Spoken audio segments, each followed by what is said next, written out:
సైదాపురం మండలంలోని ఊటుకూరు పంచాయతీ నందు గురువారం గ్రామ రెవెన్యూ సదస్సు నిర్వహించారు. ఈ సందర్భంగా భూ యజమానుల నుండి గ్రామ రెవెన్యూ అధికారులు అర్జీలను స్వీకరించి పరిశీలించారు. అనంతరం సదస్సుకు హాజరైన అధికారులకు అందజేశారు. ఈ సందర్భంగా తహసీల్దార్ రమాదేవి మాట్లాడుతూ గ్రామంలోని దారి సమస్యలు, భూ సమస్యలు, నూతన రేషన్ కార్డ్స్, ఇంటి స్థలాలు, భూములు కల్పించాలంటూ పలు అర్జీలు సదస్సులో అందాయన్నారు. ఆయా అర్జీలను గ్రామస్థాయిలో విచారించి 45 రోజులలో సమస్యలు పరిష్కరించడం జరుగుతుందన్నారు.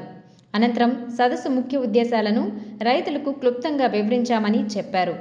ఈ కార్యక్రమంలో సర్వేయర్ లాలి వెంకటేశ్వర్లు, గ్రామస్థాయి నాయకులు నారాయణ రెడ్డి, దశయ్య నాయుడు, గౌతమ్ కుమార్, శోభన్ బాబు, సచివాలయ సిబ్బంది, అర్జీదారులు పాల్గొన్నారు.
కాగితం, చిన్న కాగితం, తెల్ల కాగితం తీసుకొని వచ్చి అది క్రైటీరియా అంటే ఎలా చూస్తాం మేము అసలు?